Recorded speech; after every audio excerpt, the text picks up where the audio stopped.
Yeah. This minute will last a half an hour. Watch this. Basketball game. Yeah, for the seventh inning of baseball, I swear they put extra time. I know. But Seven. Okay, we're calling the meeting to order.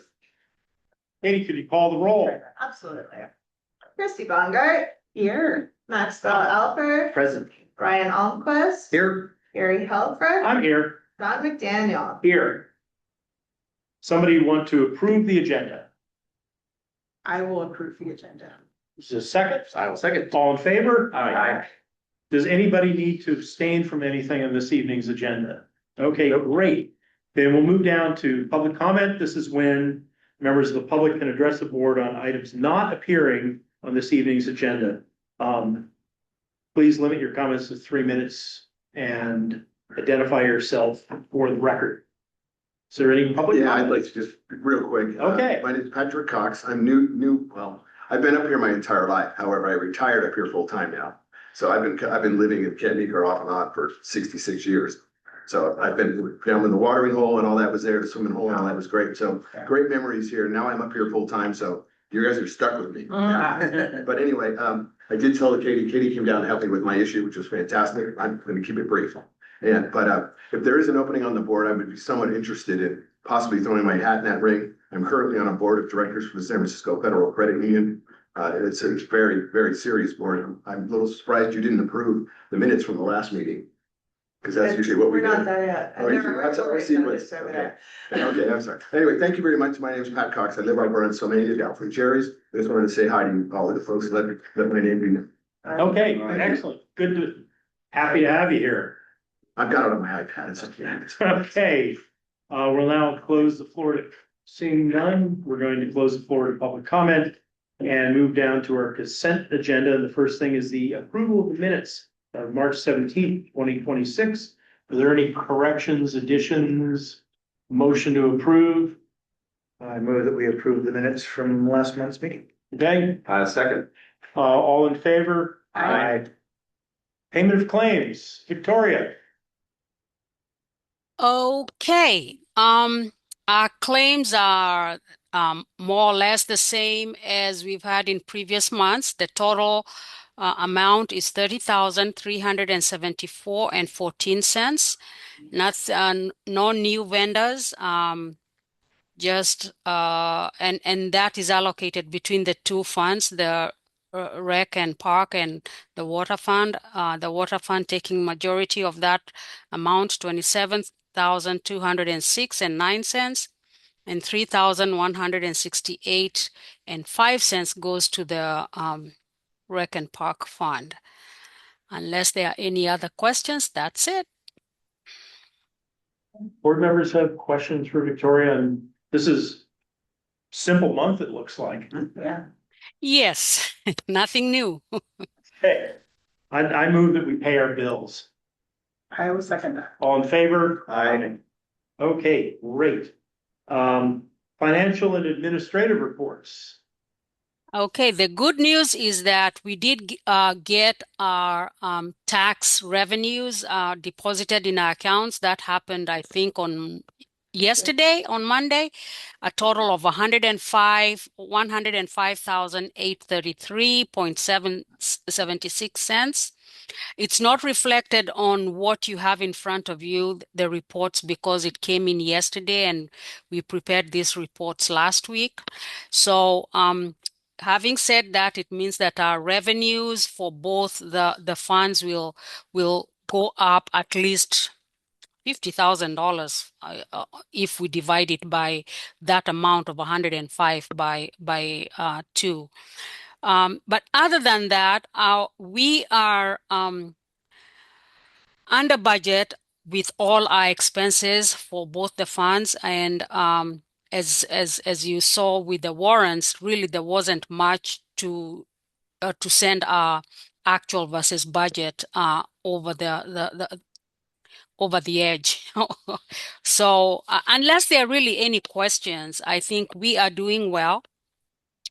We should be at about 83% of budget, and for both funds we are way below that. For the Park and Rec fund, we're at 51%.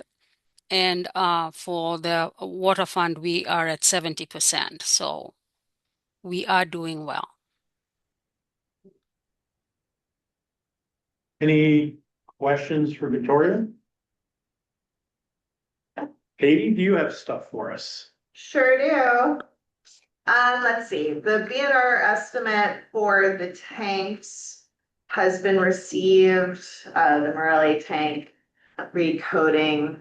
So that will be on the next month's agenda or possibly June. So we can all look at that. That's gonna be a big expense for the district to pay. The Ag and Open Space IPAO and M proposal has been received. We haven't had any feedback yet, but hopefully we'll hear something from them soon. The JP subcommittee met yesterday and we reviewed an update to the ratio of water usage and apportionment between the three entities that run the water system. So that was agreed upon by the members of the subcommittee, and that will probably be on next month's agenda as well. I've been working with Supervisor Hopkins' office, as well as the sheriff and PRMD to take care of the homeless encampment across the street on the old road. It sounds like the RVs will be removed by the end of May, or by the beginning of May. They've been towing cars as they go and get abandoned there. It's kind of an ongoing collaboration with everybody, but we have a great new beat sheriff assigned to Meeker and West County. I didn't break his card like I meant to, but he's been out here a lot. I know people have been on the Facebook chat talking about it and seeing the sheriffs riding along the neighborhood. There's an encampment up above an upper Mizpah that they've been checking out pretty regularly, trying to get a hold of him. Is that past where the fire road is? Like, yeah, like up at the orchard property. So he's been going up past my house pretty regularly to see if he can find him. But he's very friendly to talk to. So if you see him, feel free to introduce yourself. So somebody responsive, that's good. Yes, he's very responsive. The property owner reached out to him. They came out and found the encampment. And so there's been some activity trying to get it taken care of. Cool. There were, in the past couple of days, I've come across a couple of other grant opportunities. One is through California State Parks for revitalization of recreational areas. And I know Kathy Anderson at the last meeting showed some interest in doing some work and updates on the existing playgrounds. So I'm going to look into that a little more to see what kind of money is available and what that process looks like. And then today I got this notice of intention to establish an enhanced infrastructure financing district. So the Board of Supervisors adopted a resolution to establish the West Sonoma County Enhanced Infrastructure Financing District. So it's a fund. I learned about it at an Occidental meeting a couple months ago. It's to finance public capital facilities and infrastructure. So they're going to have their first public meeting on Wednesday, May 27th. If anybody wants to go, I'm definitely going to attend. I can provide more information about that. But it's basically a taxpayer fund. It's not an increase in taxes. It's just a reallocation of some of the money. I think it may come from like a real estate tax, if I remember correctly from Occidental. So more to come on that. The thing I wanted to add to the joint powers meeting is one thing that we did do is got complete buy-in from Occidental that we will be splitting the cost of the tank work with Occidental. So that'll be a portion the same as all of our other, whatever the ratio that we agreed to in the agreement, if it's done within 12 months. Any work done before next April, we pay our percentage, they pay their percentage. So just want to be clear, it's very expensive, but we're not paying the whole thing. Is it 50/50 or? No, it's 30. 61. Based on- 35, 60. Based on the law. Yeah. And yeah, the way it's calculated, just for members of the public, is just last year's annualized water use, and then that sets the ratio. So, we use this many acre feet, they use that many acre feet. That ratio is what we pay. We'll now be bringing Alliance in, but Alliance is only responsible for paying part of the system to deliver water to their facility. So that'll be from the water treatment plant on down. So the Morelli tank is not related to that. Why is it within 1 year? Because we've revisited this every year. So it's So based. there'll be a due apportionment next year. Right. Based on this year's water use. The thing is, we didn't have a baseline for Alliance yet because they haven't been on our system for a year. So we were using as the initial basis their records from withdrawal from their side hill Okay, wells. that's what. Right. Yeah, we figured the side hill well was a good starting point. They meter that water, so we had a number. But then we'll have accurate, next April, we're gonna have more precise numbers for all three entities. Okay. So just wanted to add that to the admin report. Yeah, just one more thing before I close out, because we do have a number of events starting to get booked at Anderson Hall. Maybe John and I can work on this together. There's a bunch of light bulbs out inside and outside. Oh, yeah. And just some other things that I listed, but I don't need know what attention. it might be the wiring. I don't know if it's, but the bulbs aren't that old. Well, the one outside, like the The one in the orange one? front is out too, the orange one. Hmm. Yeah. Hopefully it's not the wire. Yeah, Yeah. that's probably 8 months, 6 or 8 months old. Yeah. But it is. It's not all. We'll take a look. Okay. We will connect, and then Vicky, John and I are going to connect about the preliminary budget in the coming month. Vicky, I'll follow up with you about that. That's all I got for now. Okay, any questions for Katie? No. Well, let's move on. This will be actually kind of fun. Report to the water system operator, both the system operation and our SCADA system works. Take it Hello, away. everybody. Steph couldn't make it tonight, so I am taking over for the water system report, and we will be going over you guys' brand new SCADA system that's been working wonderfully since the new treatment plant has been installed.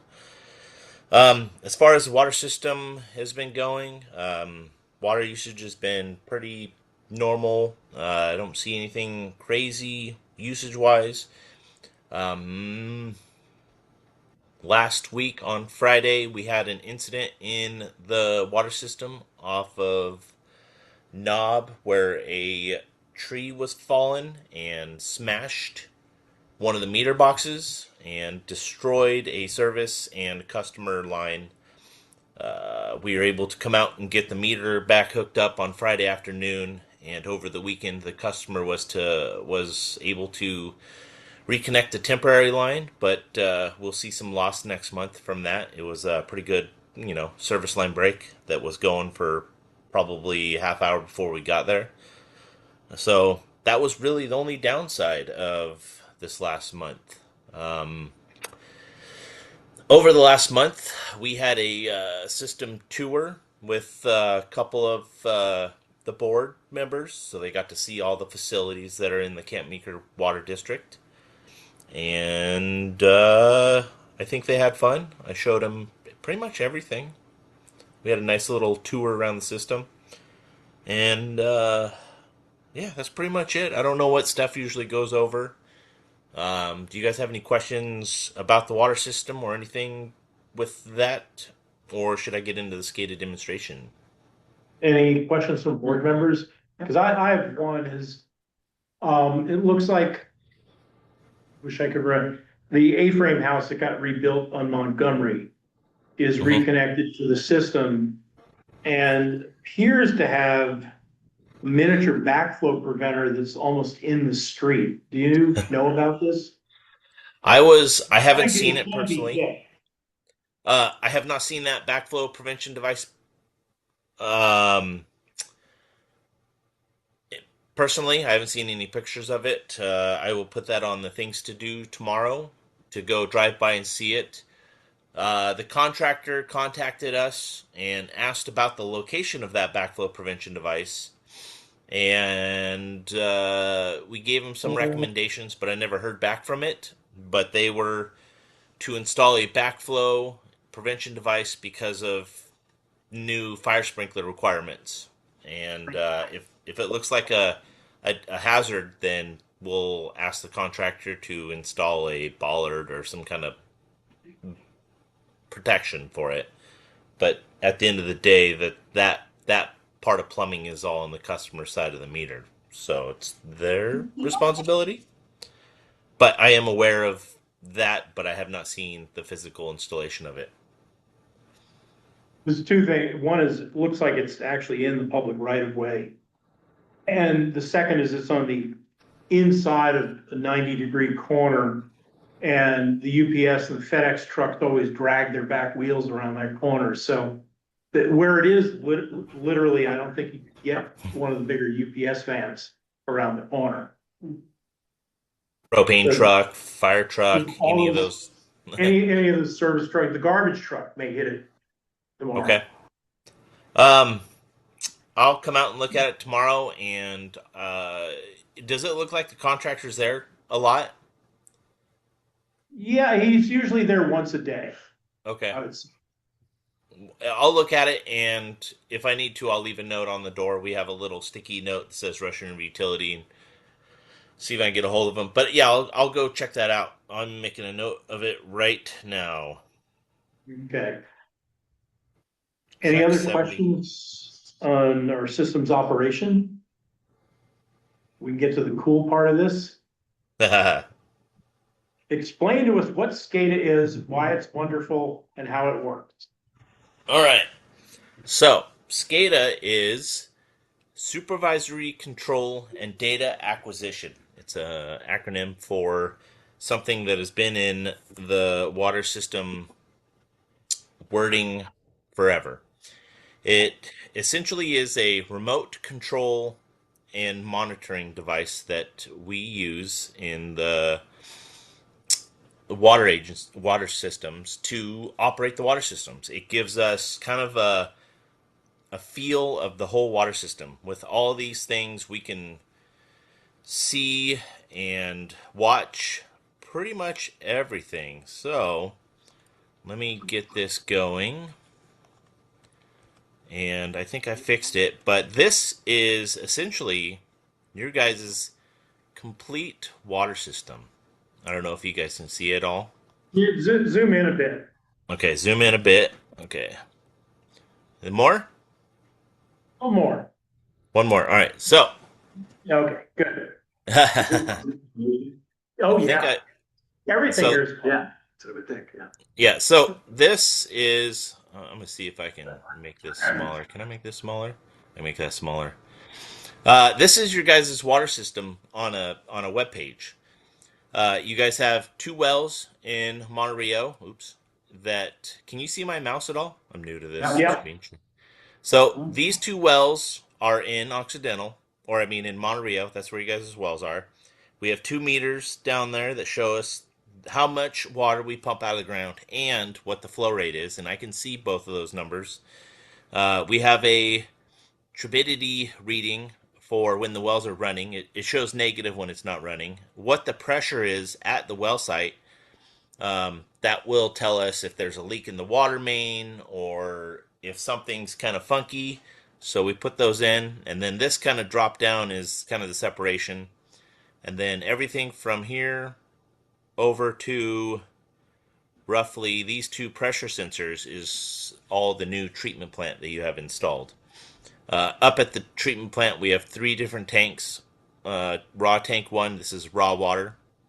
And then off the raw water, we have a meter. And then this is kind of a way to see that how much water we are releasing to the fish when the fish release is on. So it's a manual valve, so there's nothing to automate there. Um, but we have the contact tank, which is an upgrade for the disinfection of the water. And then we have a storage tank or pumping tank that we use to pump water out. So we have two Kent Meeker pumps right here, two Alliance Redwood pumps here, and each one has their own meter. And that is very important for your guys' percentage split. So everything's going to be based off this meter and this meter for next year. It's going to be a very accurate number that we will be able to reference to while we're producing water for the next year. We'll watch that. And then we have a drum level for our chlorine for our disinfection or our sodium hypochlorite. And then we also inject a phosphate for a corrosion control because during like late summer we'll see like a low 7 to a high 6.9, very high 6.99, which is not the greatest for water, but we inject this kind of inert chemical to keep that go, keep the water pipes from leaching into the water so we don't get any copper and lead in anybody's drinking water. From the treatment plant, this whole area, oh, I didn't go over all that. We monitor the chlorine residual and the temperature and pH that determines how well the disinfection works. But after the treatment plant, we pump up to Morelli tank with the Kent Meeker and Occidental booster pumps because you guys share the cost of those. And then also they have the Alliance booster pump, switch 1 and 2, that pump into their tank. So these two pumps fill their tank, and these two pumps push water up into Morelli tank. If I go down a little bit, we can see the Morelli tank. Oh, just moved. Morelli tank is level right now, and we know that this. I wish they had little dots around these things so you could see the difference. But this little section right here with the booster pump, that's the tower booster pump located on Tower Road, that little stainless steel cabinet that's halfway up the road. So that pump pulls water out of the Morelli tank zone and pushes up to both the bomber and the tower tank. And then from there, we have a little pressure booster pump system off the bomber tank to serve two houses, and then so we can monitor the pressure there, make sure they don't ever run out of pressure, and alarms associated with that. And then we push water to the Occidental Kent Meeker, the Occidental system. That is a really kind of in-depth look of this main water page, but we look at this daily to kind of see how things are going. We want to make sure that their chlorine residual, it stays where it needs to be. Make sure all the tanks are full. Make sure the flows are good. The pressures are good. And then, do you guys have any question about this page? And then I'll show you the graphing part of this. Yeah, does it say residual chlorine there just off the Morelli tank? This one, yes. So there's a meter in that system? We have not installed a chlorine analyzer there. That is like for future. We kind of programmed it in with the idea that we would install one, but that never got installed. But we can if we ever want to.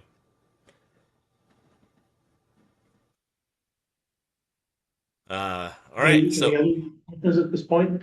Okay, I just really appreciate you taking Katie and Brian and I on the tour. It was really cool to see everything, from the beginning to the end, the visual of that, and everything looks top notch at the treatment center, and kind of cool to know where it's coming from. cool. Yeah, so appreciate the time. Yeah. The last thing I'll show you, this will be quick, I promise.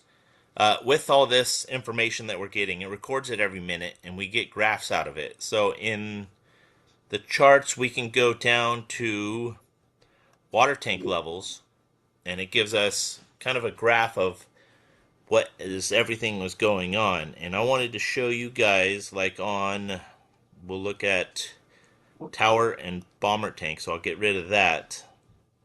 But on Friday was the 17th. So the 17th, let me go back. I can go back to the 17th. On Friday, let's close this in. I can see exactly when the tree broke the service line. So right here at 12 o'clock, see how it started dropping really fast? That's right when the tree fell on the meter box and blew it up.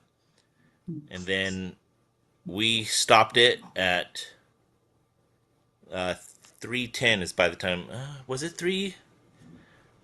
No, I feel like we got there faster than that. No, it was right here. So at 13:06 is when it happened. This was going down and then it went down real fast and then we stopped it at 14:17. So an hour and a half it was going. But with all these graphs, we can see what happens with the water system.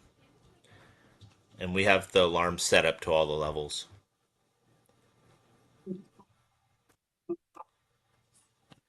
But anyhow, that's the SCADA system. If you guys have any questions or you want to be, any of the board members want to be added to it, I have the ability to add you as a viewer. So you can't necessarily control anything, but you can look at it anytime you want.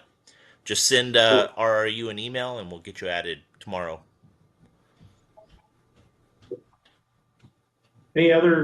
Any questions for the operator? That's great. Yeah. That's great. Glad we finally got this thing up and running. Yeah, it's been a long time coming. Okay. Very cool. Beautiful. Thank you. Thanks, Art. Thanks so much, You're welcome. Rob. You're Now welcome. we'll You're move welcome. down to our action items. Huh. And the first thing is a water leakage forgiveness request from 136 Redwood. This is Grace and Ivan Lee. Yes, you're online, and this is a request from water service charges resulting from a leak over 2 months that resulted in a total water bill of $2,130.97. So, and our water code does have provisions for granting an exemption once every 5 years. So just want to be clear about this is if the board approves this, then for the next 5 years, if there is another major leak, you'll have to pay your bill. And we also, in our code, we require bills from plumbers, some sort of professional saying that they did the work to correct the situation. But this situation is a little bit different.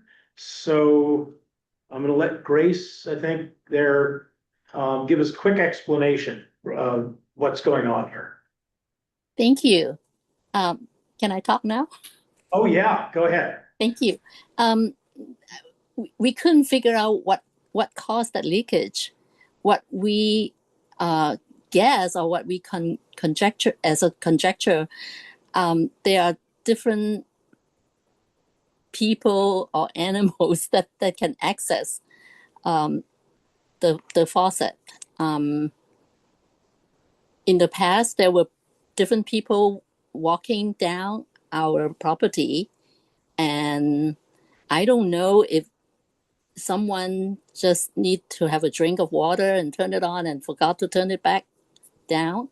I don't know, but what I know is usually is our second home. We're not there all the time, but every time we leave the property, my husband Ivan would check around to make sure every faucet or every spigot is closed, and we don't really know what happened. It's low enough to the ground that an animal could have hit the knob, and we figured the lever was pretty loose to the point where an animal or raccoon could have turned it or somebody walking by. We did notice that it looks like there was some work done by a tree cutting crew for PG&E. So there was a pile of branches and stuff like that left close to the area. So, we didn't go up the month of January, so we don't know what happened.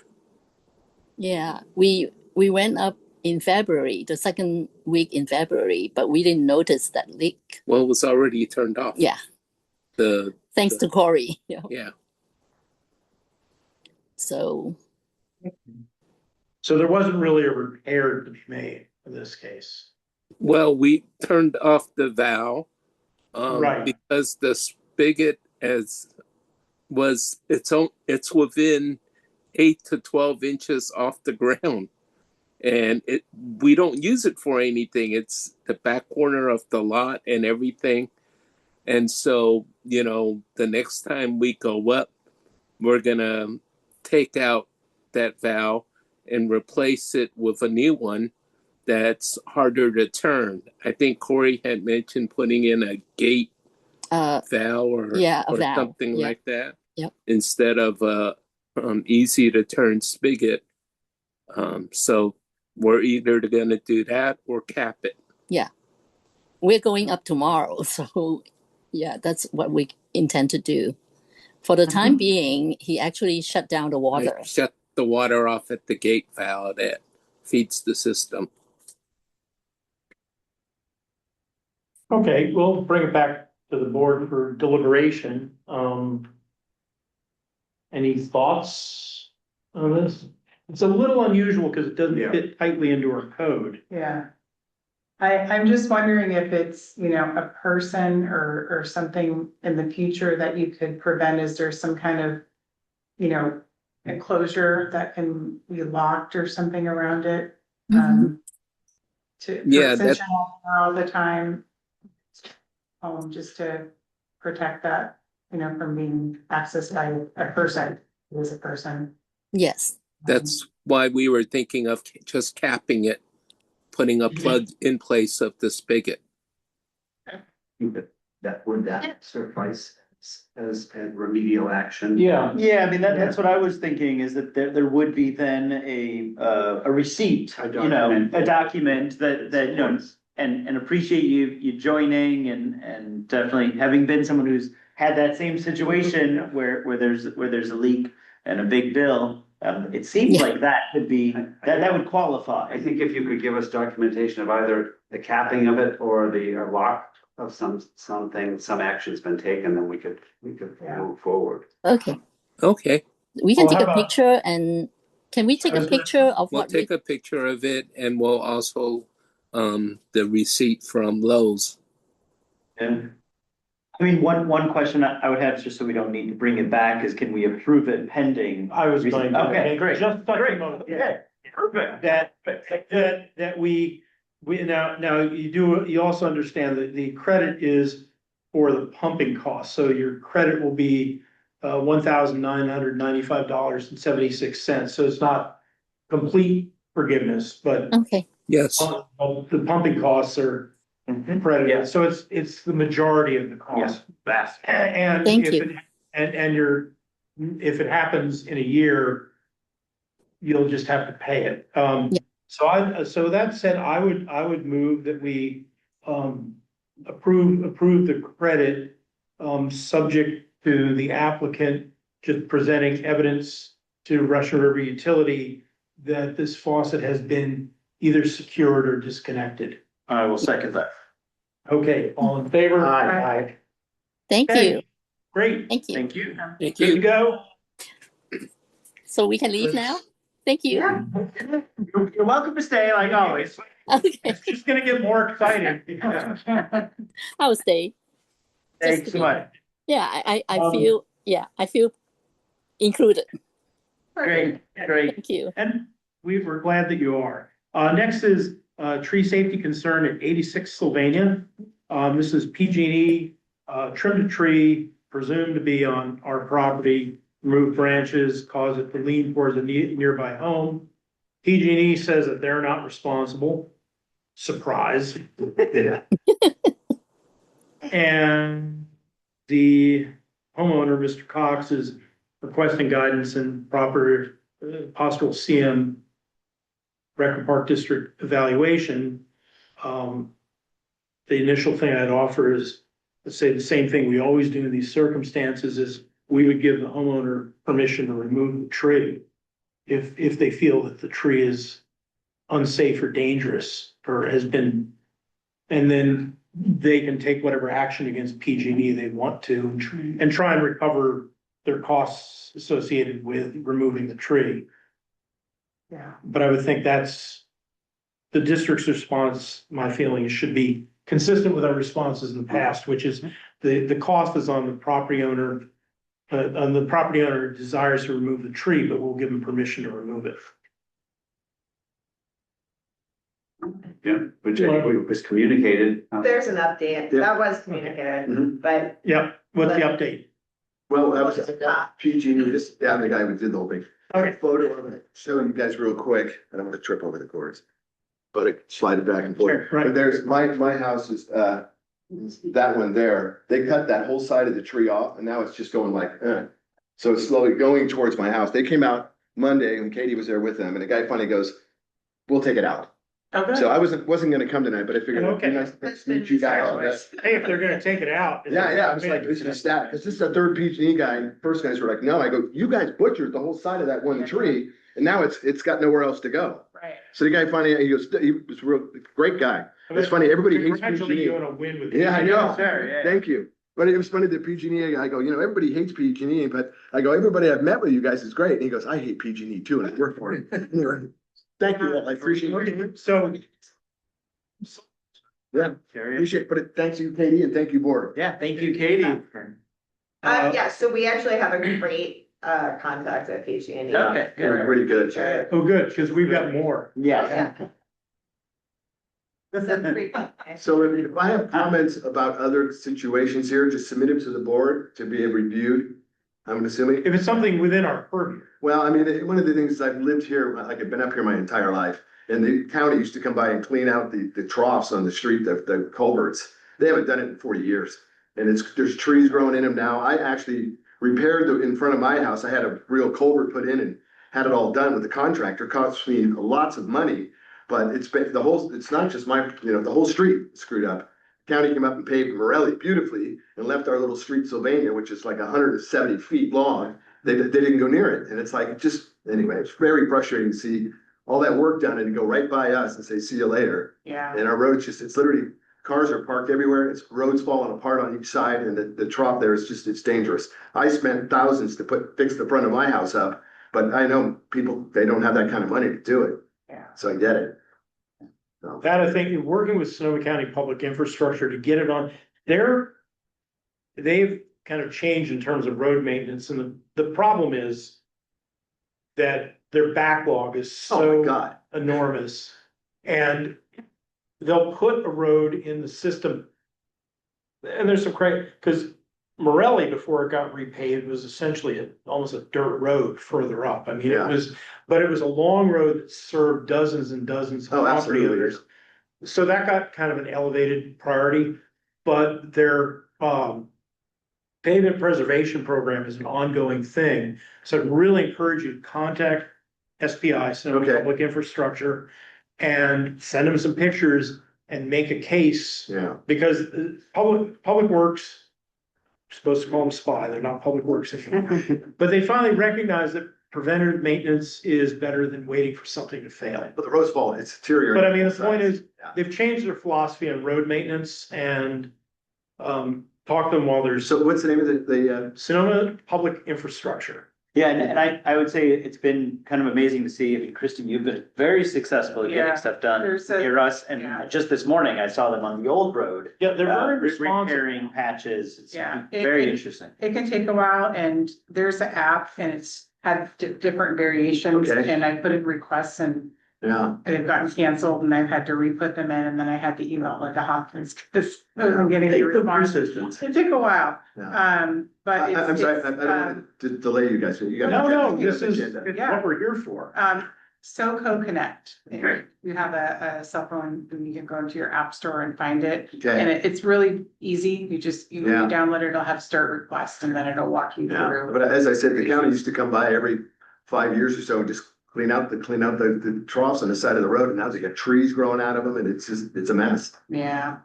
So I've done my 150 feet of my road. I actually put a metal culvert in instead of just a trough drain. Yeah.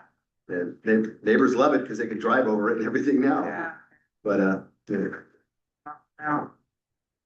Thank you for your time. Yeah, okay, well, yeah, good luck. And, the other thing is if you're feeling like you're not really getting, definitely exhaust that first remedy. But if you really feel like you're just hitting a brick wall, it's not out of line, then contact Linda Hopkins' office. Okay. Our county supervisor, Yeah. and be nice because I know that SPI's challenge right now is they're still working on Biden administration money. And so some of this money they have to do the work, they see as a pool that's draining fast. It's not getting refilled. And the other thing is, always remember, they're responsible for all public roads from Shelbyville to Mendocino County. They've got a 1,600 mile, it's the biggest road network in the Bay Area, much bigger than any other county or city in the Bay Area. Wow.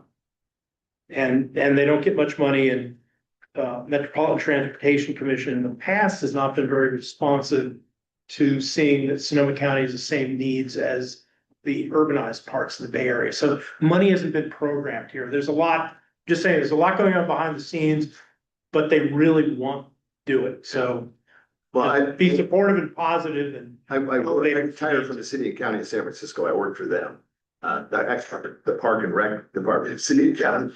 So, but I know about city bureaucracy, and as I said, I'm on a board, so I know how boards function and what you guys are up against. Yeah, sure. Yeah. Thank you. Okay, easement request on Redwood Avenue. I don't know that Mr. Waite has joined, The Zoom. but I was gonna pull up.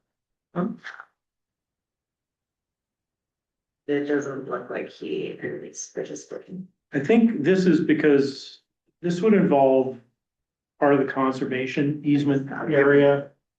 And it needs to be first a discussion with the open space district. I mean, we did mention that to them during property acquisition, that this is an area that's historically been used for parking.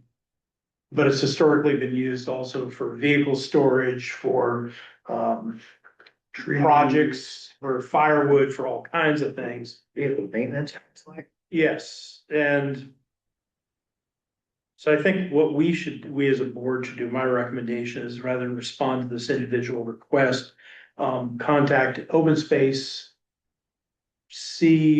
get their input on what they would allow in terms of parking in that area. I mean, the one thing is the area that historically has been used for parking has been kind of stripped of its environmental qualities by years of changing motor oil there. I mean, so it is an area, we don't want it to get bigger, and it's near a creek. And so there's a lot of things we need to do to control it. And also we really need, parking is a critical thing in terms of emergency response in this town.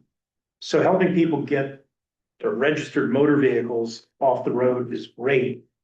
Helping them store their stuff, there's storage units in town they can rent for that. So I'm thinking we should first talk to open space, find out if they're willing to entertain an easement of some sort, and then have it as a community parking area for the residents in that part of Redwood, and have some strict regulations on what can and can't be parked there, delineate parking spaces. It's actually a very cool way to do that on gravel that we've done out on the coast at Scotty Creek near Gleason Beach, where you take old fire hose. Oh, yeah. And that gets just nailed into the gravel. Yeah, You aren't dealing with paint or anything like that. yeah. It delineates spaces. So Who were you talking to at Ag and Open Space? no one yet. No, I mean, when you said it was brought up with that Oh, position. who was that guy who dragged it on for? Curtis? Curtis, yes. Curtis, okay. Curtis Kendall. It would be the person to start with, because Right. he knows where we're talking And about. Curtis will recognize this location. Mhm. And if not, he'll tell you Who, who will. I don't know whether he's still actively involved in this any longer. He's more of acquisition. He's Yeah. acquisition, he's not. He's our not. anymore. So that'd be whoever your rep is, because I'm pretty sure he dropped, he was done with us once we acquired. so is somebody There's gonna, stewardship so who will team might contact keep it. Curtis to find out who we talked to? I will. Excellent, Thank you, Brian. thank you. Okay, so I don't think, Probably Catherine. yeah, but I don't think there's any more to do on this one. So we'll put that on a future agenda once we hear back from Mhm. Open Space, because they may say no, they may just say, we find that their position maybe is inconsistent with the easement, which would be unfortunate, but Yeah, they hold the easement, so we gotta Yep. get their permission. but then, and we may wanna then consider at some point, having an agenda item and doing some outreach, but I'd be happy to be involved to the neighbors there. Mhm. So people know that there's gonna be a discussion about it, but then we're gonna start having some Right. clear regulations about Yeah. what you can do there, and what you can't, based on the easement. No harming it. Yeah. No, No storage there's a lot of storage Yeah, happening there. Which is a concern for the creek, I mean, Yeah. which we're in charge of stewarding. That's gonna be a challenge. It's Yeah. going to be a It's going to challenge, be a but challenge. we've got so many challenges Yes. coming up. Because there's some legacy parking there as well. Yes. There is, well, and also Oh, yeah. the far end of it, we don't own, that's owned by Fred Meyer. Yeah, okay, there you go. There's that line.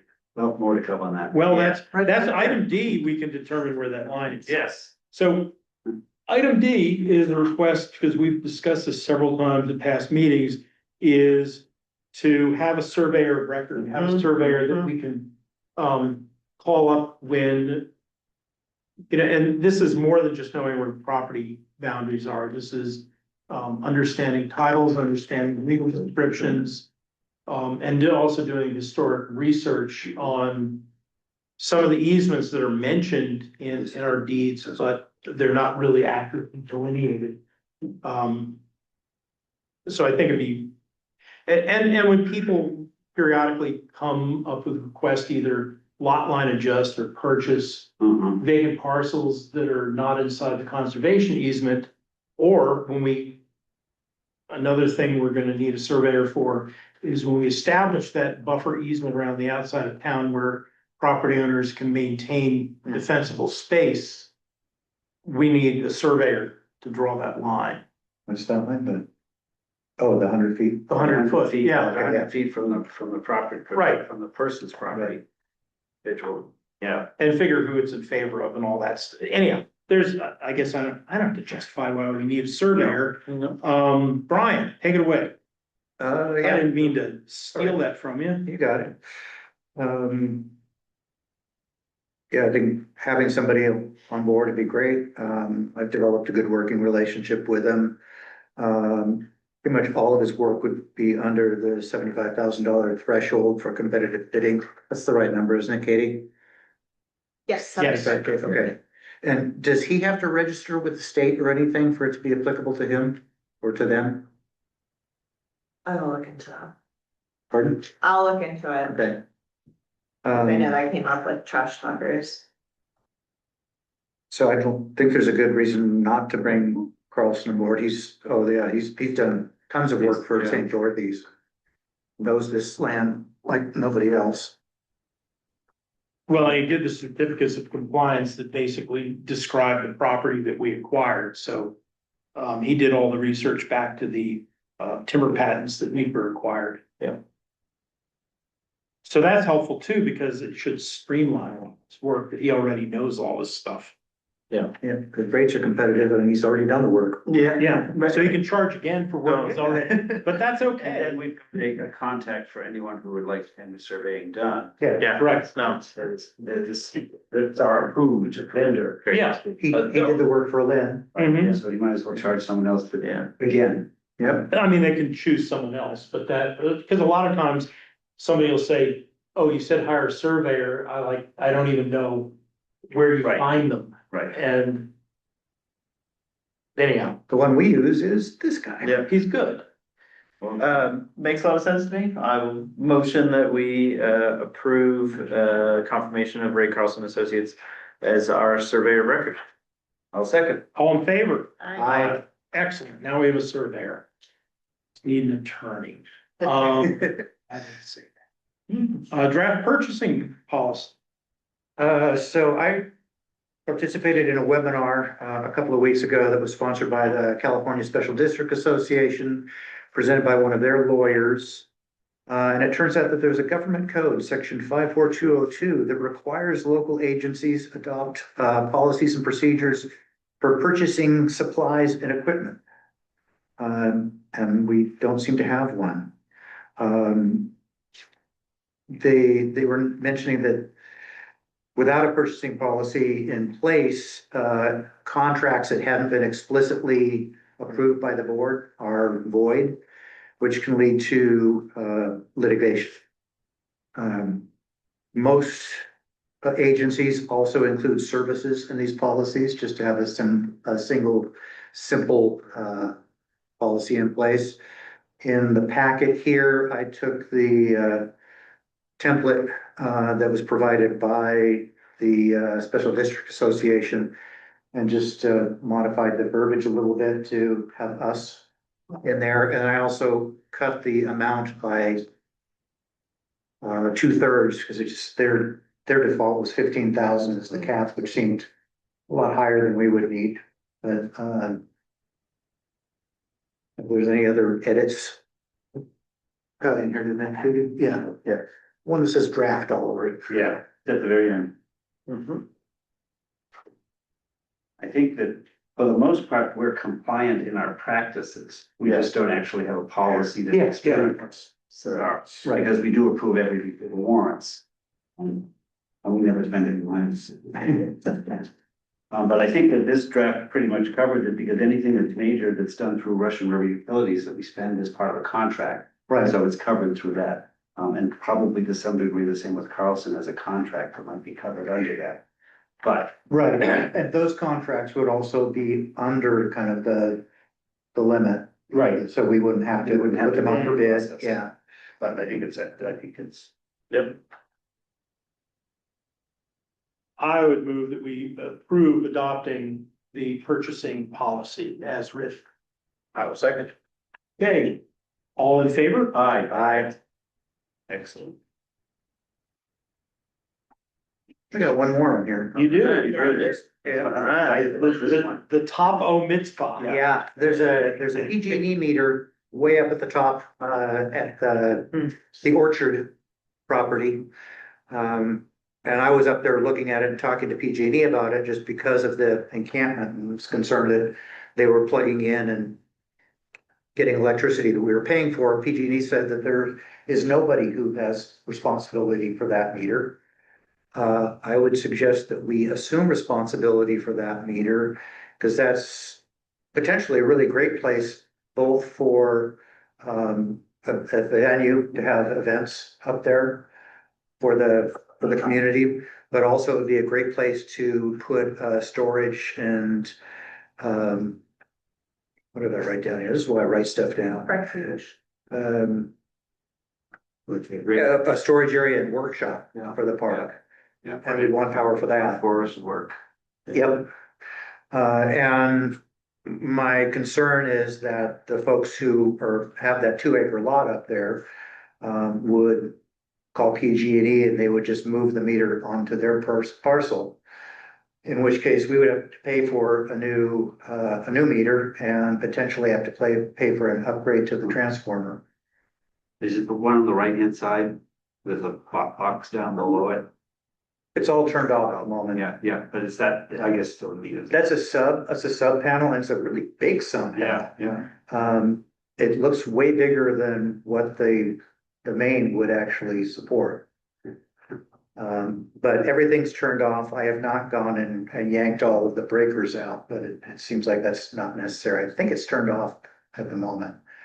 It wasn't when I first went up there because the sodium light was working. Yeah, I've seen that on. And so just understand that this is a meter that is on our property. Yes. And then there is also a meter on the other property. No. Okay, so So they were, the house that was up there was feeding off of that meter, obviously. It was, yeah, it was feeding off, I don't know if the meter was there at the time, but it might have been put in place by the folks who had the cannabis farm up there after the house burned down. Right, because there could have been a meter on the house.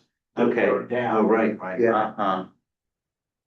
And yes, so I guess not familiar with how, if there's a PG&E meter that's not registered to anyone, that's very Yeah, I thought strange. that was strange. It was on until very recently. Yeah. Not getting billed to anyone. Not getting billed to What? anyone. Yeah. Oh, So I think it was when I called to find out who owned it. They were like, wait a second. Yeah, so, hey, because it took a while for them to find it because, there's no address there. Yeah. They have the address as 88 Mizpah, but Huh. it's like some incognito meter that was just being Huh. used and not. somebody, Is it a smart meter? Does it? yeah, have- it's a smart meter. Really? And then I guess my other question is, and then maybe this is a chance for us to work with our surveyor of record, but understanding exactly where the lines are on that property, do we have clarity on that? We don't yet, but the owner of that parcel has hired a surveyor Okay. to do so. I've been up there and I found two of the property corners that have been marked. I don't know about the two kind of on the east end. I haven't been digging around back in there. One of them is actually up on Christopher's, on Christopher's side of the fence. Interesting. But yeah, so we will find that out because the surveyor that they hired talked to Ray. And Ray says that he'll get that information and send it to me when he gets it. Okay, yeah, that would be really interesting, just in terms of starting to establish the community's place. Yeah. And it being able Yeah. to engage in that area in ways that can be healthy for the community and the forest. Yeah, and we've got a road that's going through, a new road that's gonna be going through up in that area. But it's actually, it's way up at the top, so it's beyond that burned redwood cluster. The meters. No, the parcel is. Oh. The parcel's further uphill than you think. Further than you think. Oh, It's all the way at the top. Yeah, I was looking. It backs up against that fence up there. Up to where the two fences come together. Oh, fascinating. Right at the Is that corner part- of Christopher and the other Right to property, go? the other ranch. Yeah, We weren't That's sure. right. Yeah. Oh, pot farmers. Yeah, okay, fascinating. What is the monthly cost of a meter? Uh-huh. Yeah. that's it. right. I'll give them a call and I'm just curious. Like base charges. Yeah, the base, I don't even know what the base is, cause Yeah. isn't it all usage, sir? There's a base charge. I have a quick question from the water company. This is not the meter and pole that's on Woodland, No. over by the bomber tank, is it? No, No. that runs SCADA and bomber tank. Yeah. Okay. I was like, I Yeah, don't know different where pole. this other pole is. No, Okay. the other one, if you didn't take a right on Woodland, and if you head straight up that gravel road, it's up that way. Okay. Perfect. I'm curious on the cost, although I don't think the cost should be a deterrent, but I think it's a good thing to get our hands on. Yeah. Yeah, I think we should get our hands on it. Yeah. If it It's a, turns out to be something that is expensive and gives us no benefit, and we can You're right, cancel it and abandon it. but the risk of actually not getting it is That's greater. correct. And yeah, I mean, that seems like it makes. particularly where there's some flux in what's happening with that property. Yeah, Yeah. yep. So I'm gonna motion that we have authorized Director Almquist to contact PG&E and say that we would be happy to have this meter assigned to the Recon Park District. I'll second that. All in favor? I, Okay, Thank you, Brian. thank you. That's actually really That's good. really Very good. Really good. Directors reports, and I have one first is next month. Oh, Katie, I think there's something. Erin's going in for some very serious surgery and I'm gonna be with her in the hospital in Vacaville, so. I won't be around in May for the meeting, so Yeah. you're in charge. Okay. Oh, shit, that's right. we're in trouble. Yeah, practice, you know how to operate this? Yeah. It's Hope all goes well. Where do you plug it in? I'm hoping all goes well, Yeah. but I won't be here. Yeah. Nor will I be, bandwidth to think about Rec and Park. Yep. Next month. Yep. Just announcing that to everybody. Yeah. Other directors' reports that are hopefully happier. I've That's got, not unhappy, it's just nerve-wracking. Yeah. I haven't talked enough tonight, so I've got, Go for it. status on the Camp Meeker Forest. As Katie mentioned, the IPOM proposal is in. They've got 2 months to go through it. I think they said that they'd get back to us or have some word to us last week. But officially, I don't think we're gonna hear for at least a month, maybe two.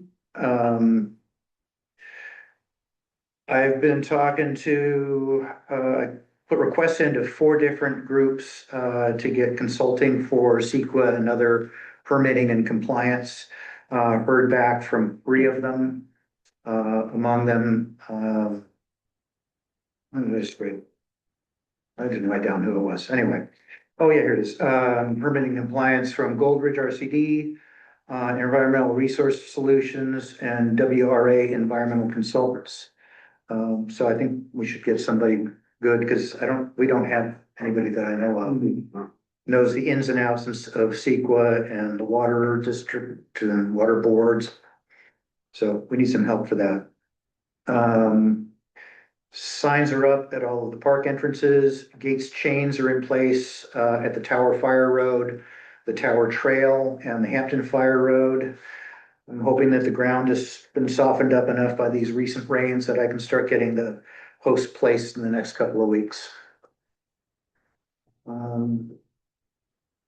That was all. That was it. Thank you very much. Thank you, it's great. Yeah. Just making sure folks remember, next Camp Meeker Social Club, Saturday, June 13th. We should probably get together and start planning it, but we've been having those once a quarter. Been great times, Mhm. been good to get people here and connecting, and we'll carry it on. The date is still available at this time. Okay. Great, yeah, and I mean, I think if we need to move it because there's an event, we should definitely adjust so that we have some income. We've got them all for sure. Without a doubt, without a doubt. I will wanna think about the September one potentially being a different date, but that feels like a lifetime away. Any other things? If not, then I'll move adjournment. I'll second. All in favor? Aye. Good. Do we have more stuff that everybody's assigned? No, or we do we don't. go to that point? And we have signed